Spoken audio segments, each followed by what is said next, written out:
So we talked about some of the losses. They did add a few guys this offseason. So they sign Aziz Ojulari, they bring in Mhm. Adoree Jackson. What are your thoughts on the moves they've made so far?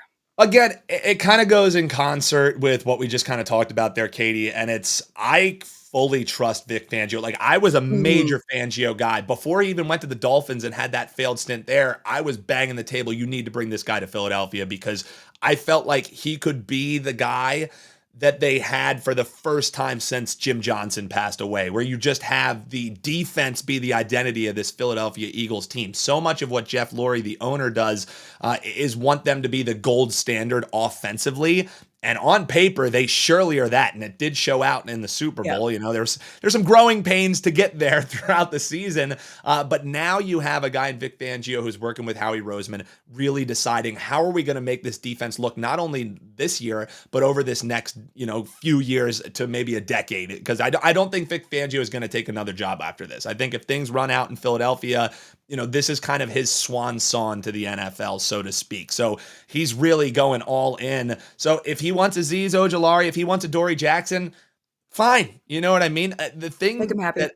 The thing that I think they're absolutely nailing is all of them are 1 year deals, right? And this makes sense for a couple different reasons because you sign these guys and you say, hey, look at what we did with a player like Milton Williams. He just signed the biggest contract in Patriots history outside of ones that Tom Brady has signed. Look at what we did with Mekhi Becton, who couldn't line up when he was on the New York Jets. He plays for Jeff Stoutland, that offensive line. He gets a huge 3-year deal with the Chargers. So I think when you get guys like this who maybe have been solid, but not top flight talent, you kind of pitch them, look at what we do with the Eagles, right? You come here on a 1-year deal, Yep. you ball out, and we'll either extend you or you're going to get a better deal than you could possibly get signing a multi-year extension with some other team that you just kind of slop around with. So I like the two signings. I think they fit needs that they have here. They fit depth pieces. Clearly, Vic Fangio is in on them. But I think the biggest thing that stands out to me is Howie Roseman getting these guys on 1-year deals, really pitching them Yep. as, hey, this is a chance to really, if you think you can get let's say a $12 million deal, come here, play for the Eagles for a season, and watch. We're going to get you a $24 million deal. You know what I mean? So I Yeah. think that's what's exciting for me whenever you bring in this kind of young, scrappy, maybe underperforming talent elsewhere.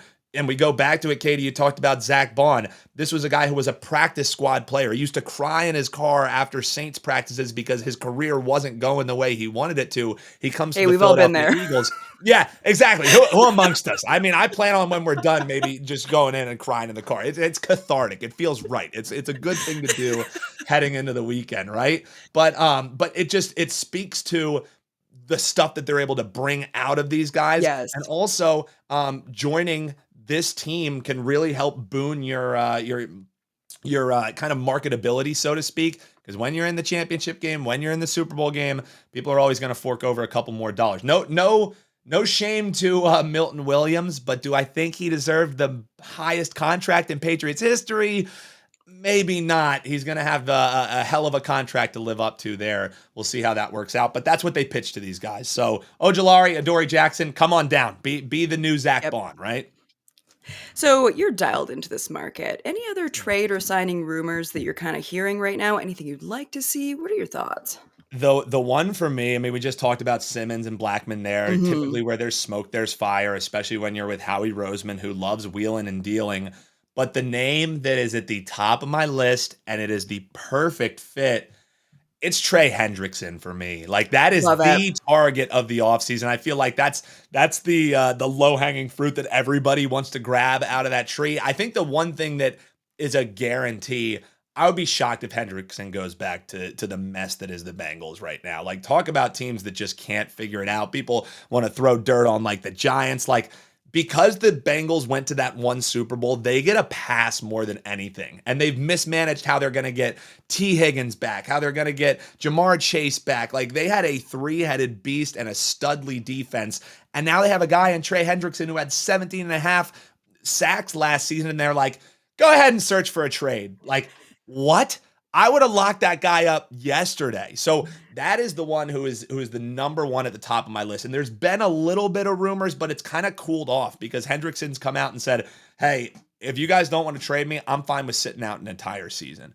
Now, I think that's more leverage than anything. Remember the Le'Veon Bell saga when he decided to sit out and ride on jet skis and his career just fell out. Like, you don't want to take a year off in your prime. So I think that's more posturing than anything. But typically, once you get closer to the draft, trade things kind of heat up. Think back to draft night just, what was it, 4 or 5 years ago when the Eagles made the huge splash, trade their first round draft pick, and end up bringing A.J. Brown to town. I wouldn't be shocked if the capital that they're kind of getting for the salary cap and the rise in salary cap for this year, that Howie Roseman, it's been an auspiciously quiet offseason for him. And I think that could be because he's loading up to make one of those draft day splashes. If that splashes for Trey Hendrickson, this will be one happy Eagles fan analysis. I can tell you that much.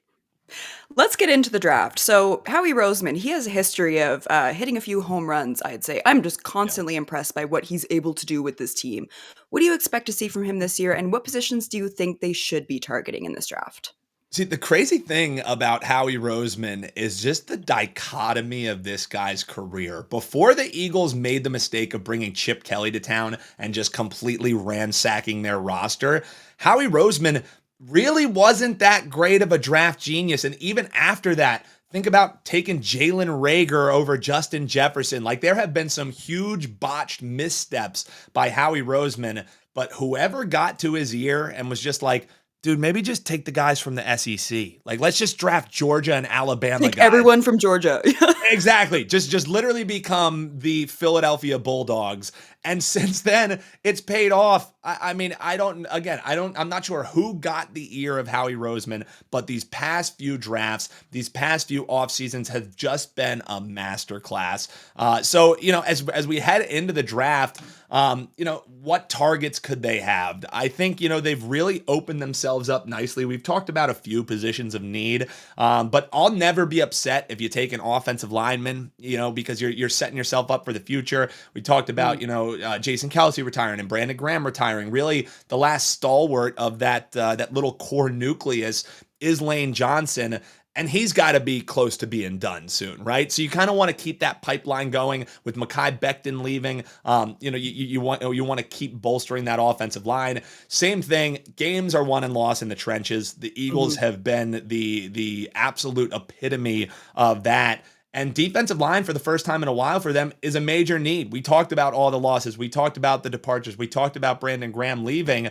While they re-signed Zach Bond, they also don't really have much depth at linebacker. So really anything in the front seven works for me. Safety, we talked about. So the Eagles have set themselves up nicely that they don't have any glaring holes, but there are a lot of positions for need, which I think helps you because you're not reaching for a guy, right? You're not, oh my God, Yeah. we need to get a wide receiver this year. Holy crap, if we don't get an edge rusher, we're screwed. So I think they've positioned themselves really nicely to sit back, let the draft board fall as it may, especially sitting on the back end. Mm. If you have to trade up, if you have to use some of that draft capital, they have 8 picks in this year's draft, even more compensatory picks coming next year. So if you do have a guy you have to strike for, you hop on up, but they just get to sit back and take the best player available because they've set themselves up nicely with no glaring holes. If you're asking me, I know you probably want to know, like, well, who would you take?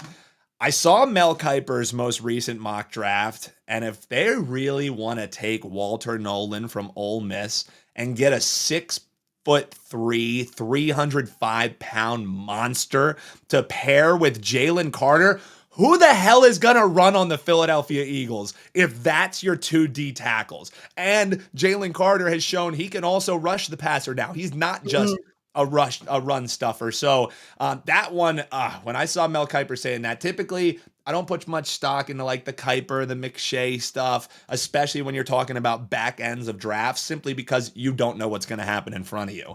But if you get an absolute game wrecker, huge beast of a man to pair with one that you already have as an established NFL starter. When I played, I was a little bit bigger of a guy. I played offensive line. I played defensive line.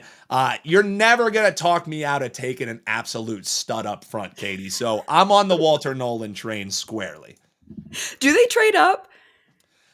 Is there anyone that It's you how think that it's Howie Roseman. It's That's why I Howie, asked like, that question. you always have to be aware that like Howie Roseman is just, if anyone was able to just hop on Madden and play franchise for a day, Yes. just like, I'm gonna throw out trade offers and ones that would somehow this guy gets trade offers that even Madden would say the AI would be like, no, this is a horrible trade deal. So I don't know what Howie Roseman has on all the other 31 general managers in the league, but I know that nobody wants to look down at their phone and see the caller ID saying Howie Roseman because they know they're about to be fleeced, right?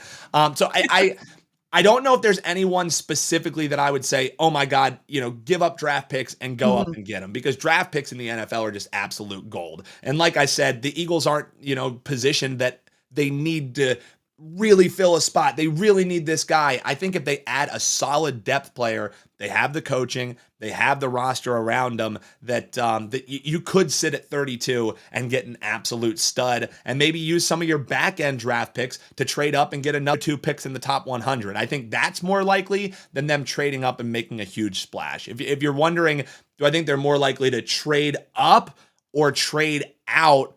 I think out is the more likely situation, and I Right. think they would be more likely to give up some of that draft capital in these next few seasons to bring in a guy like Trey Hendrickson. That's what I would see as far as like leapfrogging guys, maybe a spot two or here, but I wouldn't see them making some insane push to get like Abdul Carter from Penn State, right? That Okay. would take hopping up into the top 5, the top 10. I don't see that happening, simply because what you would have to give up for that. But hey, crazier things have happened, and knowing Howie Roseman, he could find a way to end up with the first overall draft pick, and he ended up giving more, or getting more than he got, because I don't know how he does it, but he does it every year, Katie.